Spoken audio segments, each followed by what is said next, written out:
Ketua Umum PSSI Erick Thohir menyatakan rasa syukurnya karena Indonesia terhindar dari sanksi berat pasca FIFA membatalkan perhelatan Piala Dunia U20 di tanah air. Erick berkata, organisasi sepak bola internasional memberikan sanksi administrasi kepada PSSI. Bagi Erick, sanksi administrasi yang diberikan FIFA di satu sisi merupakan sebuah pembelajaran dan berkah bagi sepak bola Indonesia yang saat ini terus berbenah menuju perbaikan di semua sektor. Erick menambahkan, dirinya mendatangi FIFA sesuai dengan arahan dari Presiden Jokowi melakukan negosiasi sekaligus mempresentasikan kepada FIFA blueprint transformasi sepak bola Indonesia. Saat bertemu Presiden FIFA, Erick juga menjabarkan komitmen pemerintah Indonesia dalam merenovasi 22 stadion yang dapat dipakai untuk kegiatan tim nasional dan liga.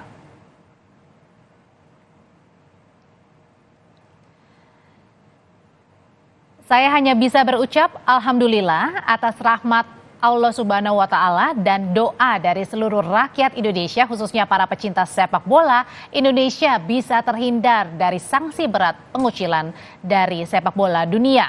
Istilahnya, Indonesia hanya mendapat kartu kuning, tidak kartu merah, ujar Erick yang tengah berada di Paris, Prancis.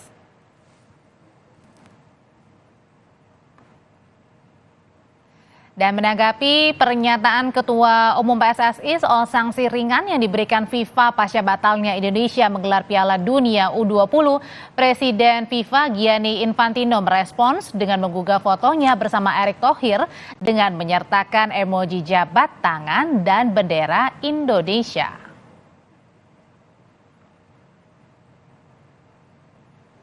Salah satu dampak dari putusan FIFA yang memberikan sanksi ringan kepada Indonesia menurut Ketua Umum PSSI Erick Thohir adalah Timnas U22 Indonesia bisa ikut pertandingan SEA Games di Kamboja yang mulai berjalan akhir bulan nanti.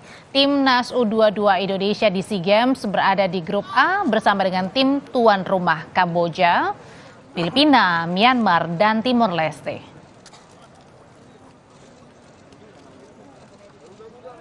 Pengamat sepak bola M. Kusnaini menilai sanksi ringan dari FIFA sebagai hal yang wajar karena komitmen dan persiapan Indonesia sebelumnya sebagai tuan rumah Piala Dunia U20. Pengamat menilai penolakan dari sejumlah kepala daerah tidak mencerminkan sikap pemerintah seluruhnya. Sanksi ini juga dianggap mencerminkan pentingnya posisi Indonesia di percaturan sepak bola global.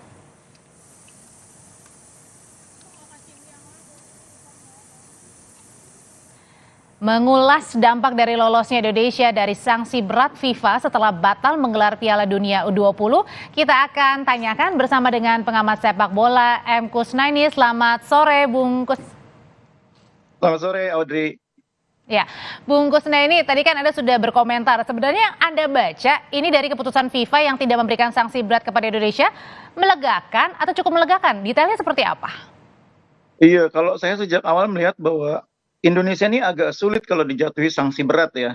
Karena Indonesia bukannya menolak menyelenggarakan kegiatan FIFA, bukannya mengembalikan mandat. Indonesia hanya mengatakan bersedia menyelenggarakan Piala Dunia dengan syarat begini-begini. Itu istilahnya nawar gitu ya.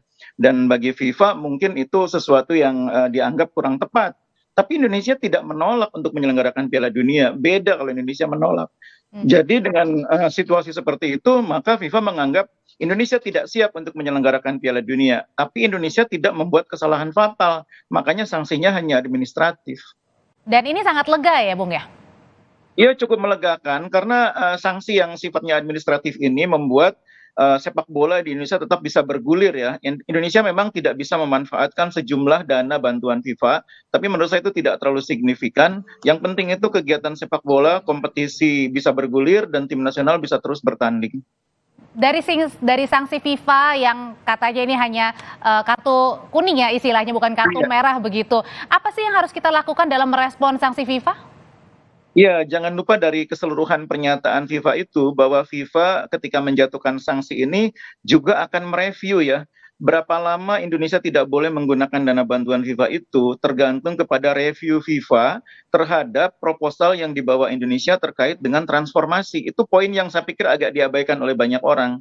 Kan Pak Erik ini datang juga membawa blueprint ya, blueprint tentang perbaikan atau transformasi sepak bola Indonesia. Nah, FIFA akan mereview blueprint yang dibawa oleh Pak Erick Thohir ini dan kemudian akan memutuskan kapan akan dicabut sanksinya. Jadi harus sungguh-sungguh kita ketika sudah menyusun blueprint ini tidak sekedar menjadi sebuah produk pemikiran, tapi juga ketika sudah disetujui oleh FIFA, serius mengimplementasikannya, serius mewujudkan program-programnya. Jangan berhenti sekedar jadi produk pemikiran. Jadi dipantau juga ya dari kejauhan begitu ya? Dipantau oleh FIFA dan akan menentukan sejauh mana FIFA akan mencabut sanksi ini. Oke, nah ketika kemudian juga kan ini sanksinya ringan gitu, apakah ini bisa mengartikan, Bungkus, kalau Indonesia mungkin saja bisa jadi tuan rumah Piala Dunia U17 nih? Iya, agak terlalu dini memang ya, karena statusnya kan masih sanksi walaupun administratif ya. Karena itu menurut saya kita serius dulu menyelesaikan persoalan sanksi ini, serius dulu meyakinkan FIFA dengan dengan membuat konsep yang bisa meyakinkan FIFA bahwa kita serius membenahi. Nah, ketika nanti sanksinya sudah dicabut, Indonesia sudah bisa menggunakan kembali dana bantuan FIFA. Pada saat itulah mungkin kita bisa berpikir mengenai kemungkinan menjadi tuan rumah alternatif. Dan saya pikir ruangnya masih terbuka ya. Tidak banyak loh negara yang juga terlalu antusias berminat menyelenggarakan Piala Dunia U17. Itu sebagian besar hanya negara-negara di Asia dan sebagian di Afrika mungkin ya.